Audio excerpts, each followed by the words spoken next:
안녕하세요. 네.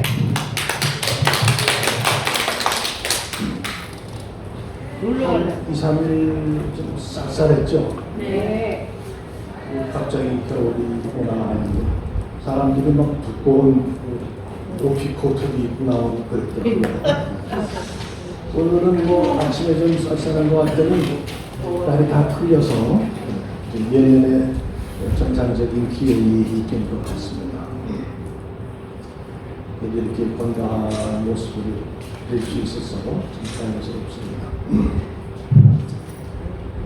사흘 전 일요일이 무슨 날이었습니까?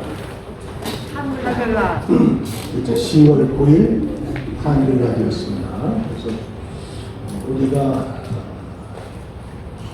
국경을 위해서 통일이 되었죠.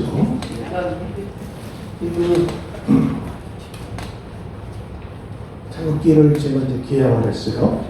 국경일이기 때문에. 그리고 나가서 보니까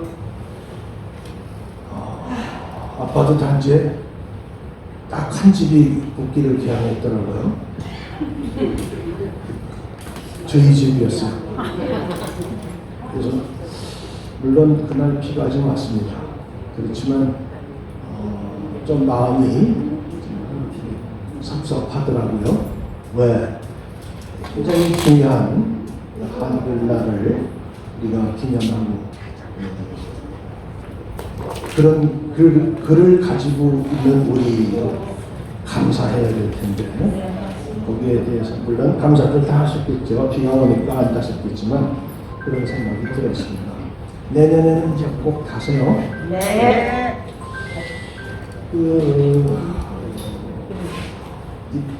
올해가 한글이 반포된 지 576주년이 됩니다.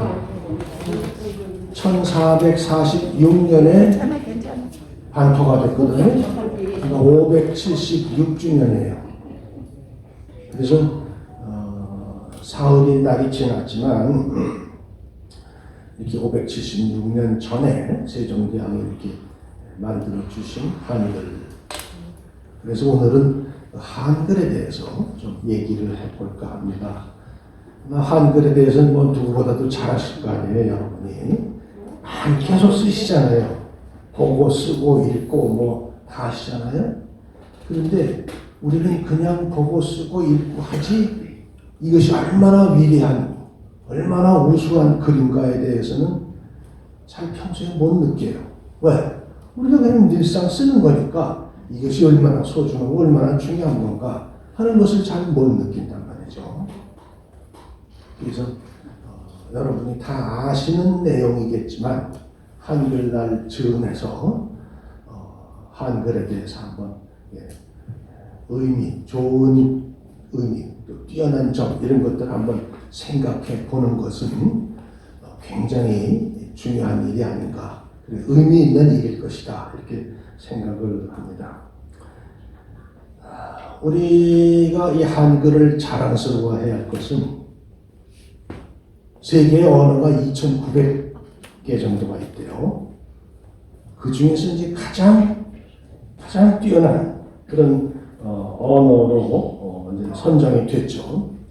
유엔의 유네스코에서 유네스코에서 그렇게 선정을 했어요. 얼마나 뛰어난 글인가 하는 것을 알 수 있습니다. 몇 년 전, 2, 3년 전인가 영국에서 또 세계 언어들, 이 글자들을 전부 조사를 했습니다. 뭐 여러 가지 면에서 했는데 가장 뛰어난 문자는 역시 한글이다 이렇게 선정이 됐습니다.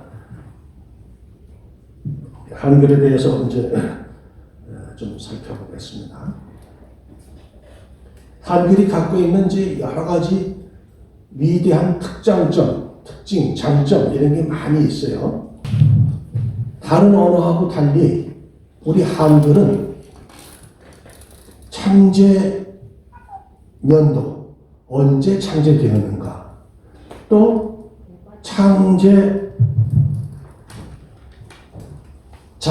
누가 만들었는가 하는 것이 분명히 밝혀져 있는 글자입니다.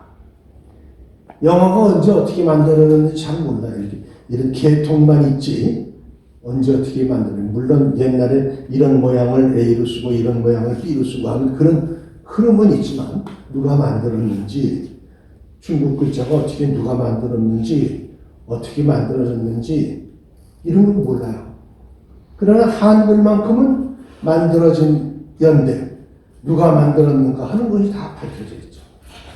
1446년 우리 조선의 4대 왕 세종대왕께서 1446년에 훈민정음이다 하는 이름으로 이걸 반포를 했거든요. 그러니까 다 거기에 창제자, 만든 사람과 창제연도가 가장 확실한 글자, 우리나라 한글밖에 없어요. 그것만 해도 대단한 겁니다. 그런데 그 말고도 그것을 만든 방법, 창제 방법, 창제 원칙, 창제 원리, 이런 게 다 설명이 되어 있어요. 그러니까 세계 언어학자들이 지금 보면 와, 이럴 수가 하는 거죠. 그래서 그런 점에서 참 대단한 그런 것입니다. 훈민정음. 훈이라는 것은 훈계한다, 또 훈육한다, 그런 그 훈자입니다. 민은 백성 민자죠. 백성들을 가르치는 정음, 바른 소리, 그 훈민정음을 1446년에 576년 전에 세종대왕이 반포를 하시다. 참 대단한 겁니다. 그 창제 정신을 보면 애민, 자주, 치료, 이게 있어요. 애민이 뭡니까? 사랑 애자에다가 백성 민자입니다. 백성을 사랑하는 정신. 자주, 다른 데 따라가는 게 아니라 자주적으로. 실용, 효과적으로 생활에 쓸 수 있도록 이런 정신이 있습니다. 애민 정신을 생각해 볼 때, 옛날에 왕들은 백성들을 그렇게 잘 위했나요? 백성들보다는 자기들을 더 위했습니다. 근데 그 세종대왕이 반포할 당시에 훈민정음 서문을 보면 다 예전에 읽어보셨었죠? 옛날 말로 되어 있습니다. 제가 한번 읽어볼 테니까 해석을 해보세요. 나랏 말씀이 균귀에 달아 문자와로 서로 삼았디 아니할세. 이런 정차로 어린 백성이 니르고조 홀빼이셔도 마참내 제 뜻을 실어펴지 못할 놈이 하니라. 내 일을 위하여 어여삐 여겨 새로 28자를 맹가노니 사람마다 해여 수빈이겨 날로 숨에 편안히 하고자 할 따람이니라. 이겁니다. 이게 훈민정음 서문. 해석을 하면 나라의 말이 뒷국에 달아 중국과 달라서 문자와로 서로 삼았디 아니할세. 글자와 말이 다르다 이거죠. 우리는 글자와 말이 같죠. 다 달라요. 그래서 이런 전차로, 이런 까닭에 어린 백성이, 불쌍한 백성들이 읽고조 홀빼이셔도, 읽어보고 싶은 마음이 있어도 마참내 제 뜻을 실어펴지 못할 놈이 아니라, 그렇게 읽고 싶고 쓰고 싶어도 제 뜻을 거기다가 쓸 수가 없다 이거죠. 내 일을 위하여 어여삐 여겨, 내가 이것을 불쌍하게 생각을 해서 새로 28자를 맹가노니, 새로 28자를 만드니까 사람마다 헤어 숙인 이겨 날로 숨에 편함케 하고자 할 따름이니라. 사람마다 쉽게 익혀서 이것을 늘 편안하게 쓰게 하고 싶은 마음이다. 이거죠. 얼마나 참 애민정신이 뛰어납니다. 그 정신을 가지고 이렇게 세종대왕이 만드셨다. 이거죠. 참 놀라운 일입니다. 옛날에 왕들이 그렇게 백성을 생각한 사람이 있었나 말이죠.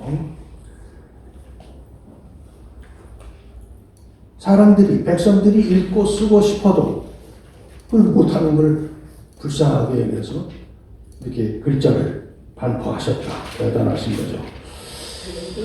애민 정신이 그렇게 뛰어났습니다. 또 자주적이었어요. 이건 뭐 다른 나라 글자를 보고 흉내내거나 이렇게 한 게 아니라 그냥 세종대왕과 그 집현전 학자들이 그냥 연구를 하고 스스로 만들어갔다. 다른 나라 글자를 본다는 게 아니라 일본 글자는 중국 한자를 본다는 거죠. 히라카나 가나카나. 이게 우리는 그런 게 아니라 우리가 스스로 만들었다. 자주적이다. 또 실용적이에요.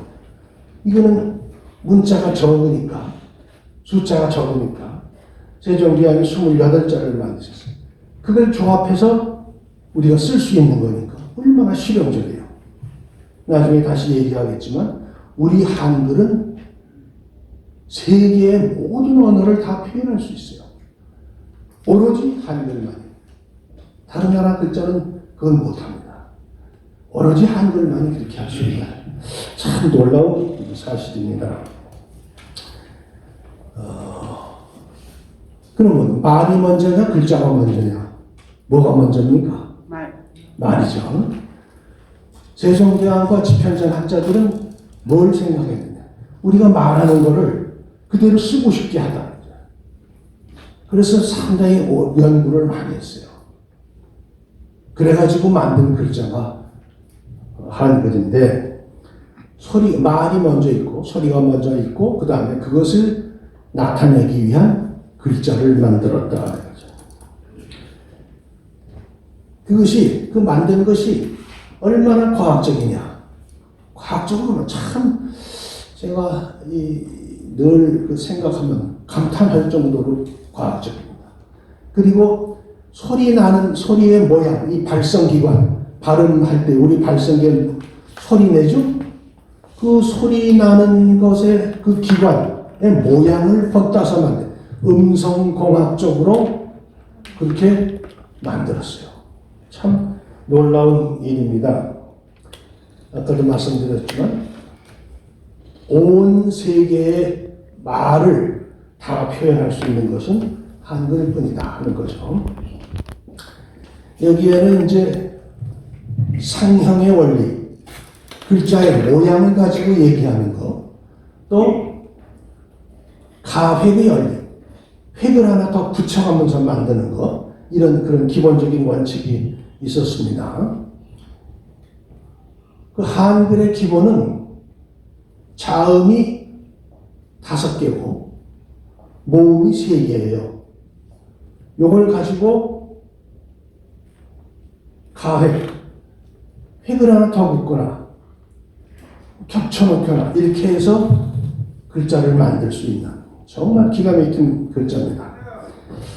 기본이 되는 것은 기역, 니은, 미음, 시옷, 이음 이 5개입니다. 기본이 되는 게 거기다가 이제 덧붙여서 이제 만들었어요. 예를 들자면 기역은 다 아시죠, 여러분? 기역에 획을 하나 더 넣어요. 획을 하나 더 넣으면 어떻게 돼요? 기역이 되죠. 기역. 그 다음에 기역을 겹쳐놓으면 어떻게 돼요? 쌍기역이 되죠. 얼마나 멋있어요. 기역에 획을 하나 더 붙여, 획을 하나 더 붙였다. 그러니까 기역이 되고, 기역을 겹쳐놓으니까 뭐예요? 쌍기역이 된다. 놀랍습니다. 니은 어떻게 됩니까? 니은에 획을 하나 더 그으면 디귿이 되죠. 획을 하나 더 그으면 티귿이 됩니다. 디귿을 겹쳐놓으면 어떻게 돼요? 쌍디귿이 돼요. 그 디귿 위에다가 획을 이렇게 더 붙이면 리을이 됩니다. 리을. 아유, 재밌어요. 아주. 익히기도 쉬워요. 미음. 미음이 있죠? 네모납니다. 그것은 모양을 입 모양으로 합니다. 기억은 우리 그 혀가 기억할 때 이렇게 꼬부라져요. 기억할 때. 그 할 때 이게 혀가 꼬부라지는 모양을 해서 기억이라고 했습니다. 니은 할 때 혀 끝이 윗니에 닿아요. 혀가 이렇게. 그래서 니은을 만들었어요. 미음은 입이 담은 모양으로 해서 미음이라고 하고서 미음에다가 이렇게 미음입니다. 획을 이쪽 끝에 붙이면 어떻게 돼요? 비읍이 되죠. 그다음에 또 미음에다가 이렇게 옆으로 획을 두 개씩 이렇게 그으면 어떻게 됩니까? 피읍이 됩니다. 비읍을 겹쳐놓으면 어떻게 됩니까? 쌍비읍이 되죠. 이런 식으로 우리는 가백의 원리를 찾아서 그렇게 만들어서 시옷 또 뭐 이응 다 마찬가지입니다. 그 다음에 기역을 겹쳐놓으면 어떻게 돼요? 쌍기역이 되죠. 얼마나 멋있어요. 기역에 획을 하나 더 붙여, 가획, 획을 하나 더 붙였다. 그러니까 기역이 되고, 기역을 겹쳐놓으니까 뭐예요? 쌍기역이 된다. 놀랍습니다. 니은 어떻게 됩니까? 니은에 획을 하나 더 그으면 디귿이 되죠. 획을 하나 더 그으면 티귿이 됩니다. 디귿을 겹쳐놓으면 어떻게 돼요? 쌍디귿이 됩니다. 그 디귿 위에다가 획을 이렇게 더 붙이면 리을이 됩니다. 리을. 아유, 재밌어요. 아주. 익히기도 쉬워요. 미음이 있죠? 네모납니다. 그것은 모양을 입 모양으로 합니다. 기억은 우리 그 혀가 기억할 때 이렇게 꼬부라져요. 기억할 때, 그 할 때 혀가 꼬부라지는 모양을 해서 기억이라고 했습니다. 니은 할 때 혀 끝이 윗니에 닿아요. 혀가 이렇게. 그래서 니은을 만들었어요. 미음은 입이 담은 모양으로 해서 미음이라고 하고서 미음에다가 이렇게 미음입니다. 획을 이쪽 끝에 붙이면 어떻게 돼요? 비읍이 되죠. 그다음에 또 미음에다가 이렇게 옆으로 획을 두 개씩 이렇게 그으면 어떻게 됩니까? 피읍이 됩니다. 비읍을 겹쳐놓으면 어떻게 됩니까? 쌍비읍이 되죠. 이런 식으로 우리는 가획의 원리를 찾아서 이렇게 만들어서 시옷 또 뭐 이응 다 마찬가지입니다. 그런 식으로 글자를 만들어서. 그럼 모음은 어떠냐? 모음은 또 이게 천지인의 정신이에요. 처음에 만들 때는 하늘을 뜻하는 동그라미 까만 점 있죠. 요즘은 안 씁니다. 이걸 요즘은 아래아 그랬죠. 아래아. 동그라미 까만 점이 있어요. 조그만 거. 이것은 하늘은 둥글다 하고 생각을 했어요. 그래서 동그라미 표시했어요. 천이죠. 천. 하늘천. 의는 뭐예요? 이렇게 되는 거. 이 땅이다. 땅은 넓다. 이래서 이렇게 됐습니다. 그 하늘과 땅 사이에 누가 있느냐? 사람이 있다. 사람은 서 있죠. 그래서 이거 가지고 모음을 만들었습니다. 만들어 볼까요? 이가 있습니다. 사람이 서 있는데 하늘을 여러분이 보시는 방향에서 왼쪽에다 까만 점을 썼어요. 그럼 어떻게 돼요? 여러분이 보는 방향에서 아죠. 아가 됩니다. 요즘은 이 아래아를 안 쓰고 작은 막대기를 쓰죠. 그러니까 이렇게 되면 이게 아죠. 여러분이 보실 때 이 사람에다가 여러분이 보실 때 왼쪽에다가 하늘을 붙여놓으면 어떻게 돼요? 어가 되죠. 요즘 막대기 조그만 거 붙여서 이런 식입니다. 하늘 땅이 있고 땅 위에 하늘이 있어요. 이게 무슨 자예요? 오. 땅 밑에 하늘이 있다. 우. 이런 식이죠. 이거를 조합하면은 의, 왜 다 돼요. 우리가 쓰는 말. 예, 야, 여. 두 개 붙이면 야, 두 개 붙이면 여, 두 개 붙이면 요, 두 개 붙이면 유. 이런 식으로. 합쳐서도 쓰죠. 우에다가 또 이걸 붙이면 위. 이런 식으로. 그래서 우리가 쓰는 글자를 다 만들 수 있다. 얼마나 과학적이에요. 이런 글자가 없어요. 정말 뛰어난 글자입니다. 그거 다 하려면 이제 시간도 많이 나오고 그러니까 그렇게 가획의 원리로 한글을 만들었는데 정말 그것이 기가 막히다 하죠. 세종대왕은 처음에 28자를 맹간원이 했어요. 그 중에서 4개는 지금 안 씁니다. 까만 동그라미가 점이 하늘, 아래아 대신 요즘은 그건 안 쓰고 작은 막대기 쓰죠. 그 다음에 삼각형. 이건 반치면서 이런 발음이 나는 건데 잘 쓰질 않으니까 안 쓰게 됐어요. 또 동그라미 위에 조그만 꼭지가 달렸어요. 이렇게. 그것도 옛 이응인데 지금 안 씁니다. 또 이게 동그라미 그 위에 막대기 있는 거, 그 위에 점이 있으면 하 그런데 그게 점이 없으니까 옛, 히, 응. 그래서 이 좀 안 써요. 발음도 어렵고 우리 말에 잘 맞지 않기 때문에 안 씁니다. 그래서 그러한 그 네 글자를 안 써서 지금 24자인데 24자 가지고 만드는 글자가 없죠. 우리나라 24개의 글자를 가지고 만들 수 있는, 표현할 수 있는 글자가 몇 개냐? 야, 놀라지 마세요. 11,172개입니다. 어마어마하게 만들 수 있죠. 가에다가 기억을 바치면 각이 되고 이런 식으로 다 만드는 거니까 그렇게 많이 만들 수 있어요. 일본 사람들은 몇 개나 만들 수 있냐? 한 300개밖에 못 만들어요. 중국 사람들은 한 400여 개 됩니다. 그러니까 그 많은 글자들을 발음하고 표현하는데 그렇게 우리한테 형편없이 모자라죠. 우리 한글은 어떠냐? 음소문자입니다. 확실한 음소문자. 음소문자라는 건 뭐냐면 글자 하나가 한 음을 납니다. 기역에 아를 붙이면 가. 가를 쓰면 가. 이건 가라 다른 말로는 다르게 읽질 않죠. 가를 써놓고 나 이렇게 나는 거예요. 또 간 그러면 간 그러면 글자를 써놓으면 간이지 다른 게 아니에요.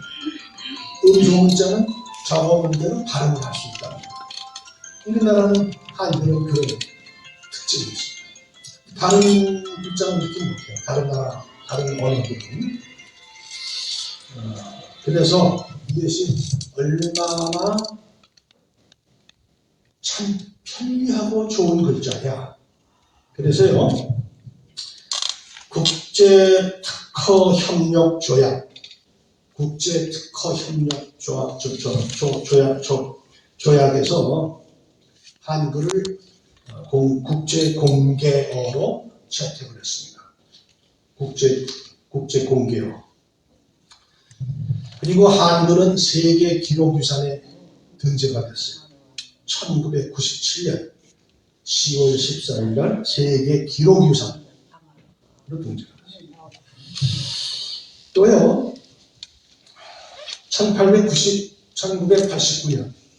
1989년에 유네스코에서 세종대왕 상을 만들었어요. 이건 뭐냐? 한글은 너무 쉽게 가르치고 배울 수 있기 때문에 문맹 퇴치에 노력한 개인 또는 단체에게 상을 줄 때 무슨 상을 주느냐? 세종대왕 문맹 퇴치상을 줍니다. 그만큼 인정을 받고 있는 그런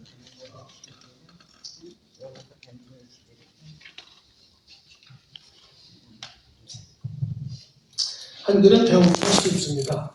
그래서요, 인도네시아의 그 동티모르라는 데 있습니다. 인도네시아 독립을 했는데 거기에 소수민족이 살고 있어요. 찌아찌아족이라고. 이 찌아찌아족은 자기네 글자가 없어요. 그래서 한글을 거기서 지금 써요. 한글을 국어로 써요. 근데 한글 글자는 쓰지 말은 자기네들만 남는 거죠.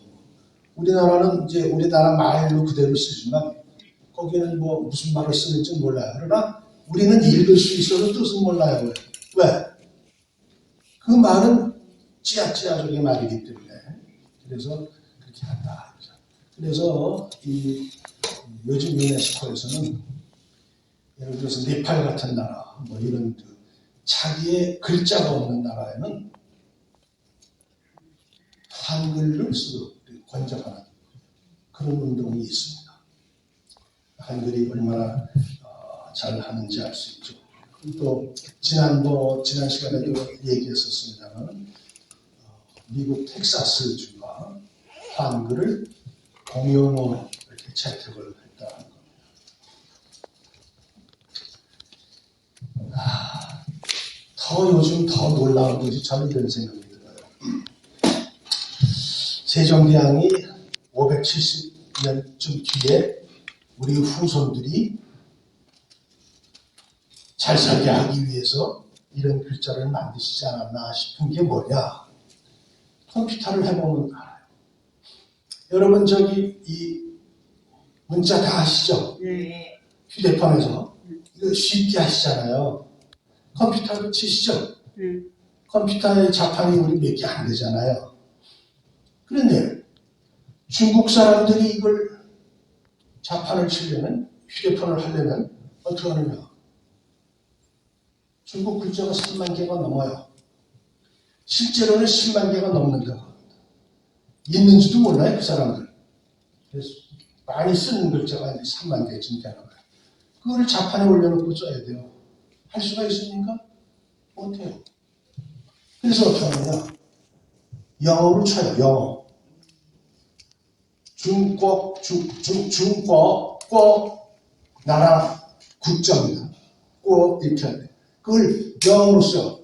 영어로 GUA 뭐 이런 식으로 써놓고 그거를 이제 한자 변환을 하면 꼬로 발음되는 한자들이 쭉 떠요.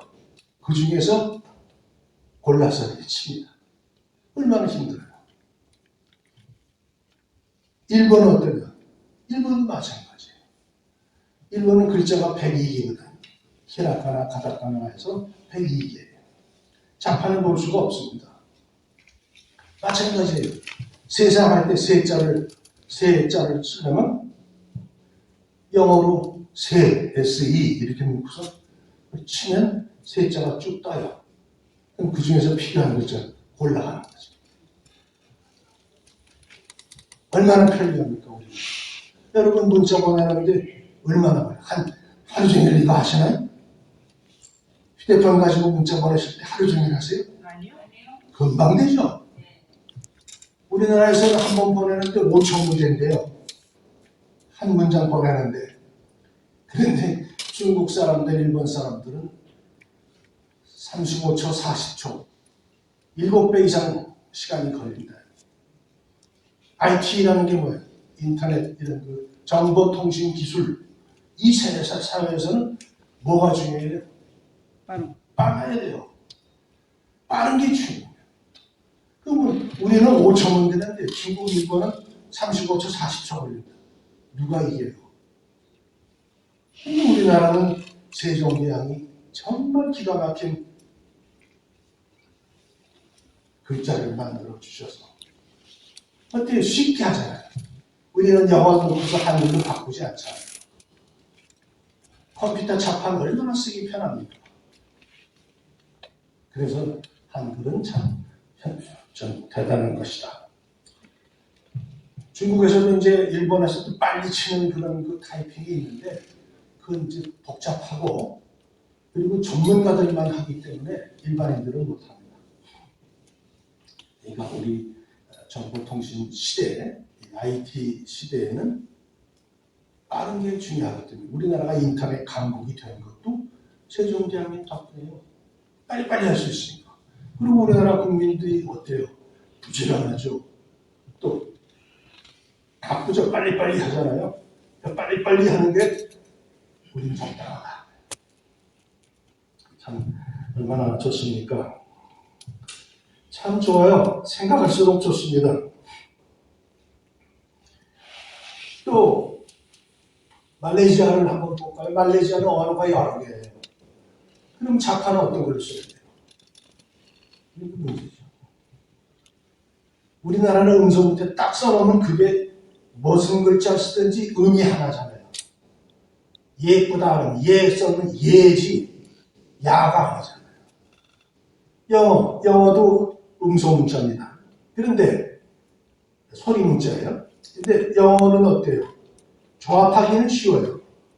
그렇게 어렵지 않아요. 그런데 예를 들어서 A를 하면 이 A가 어느 단어에 어떤 자리에 있느냐에 따라서 말이 달라요. 아, 어, 에, 오 이런 식으로 달라요. 그게 다 달라요. 어느 위치에 있느냐에 따라 달라요. 그럼 우리나라는 어때요? 어디 있든지 간에 그 글자는 그 글자고 그 발음은 그 발음이에요. 그런 면에서 한글이 뛰어나다 하는 거죠.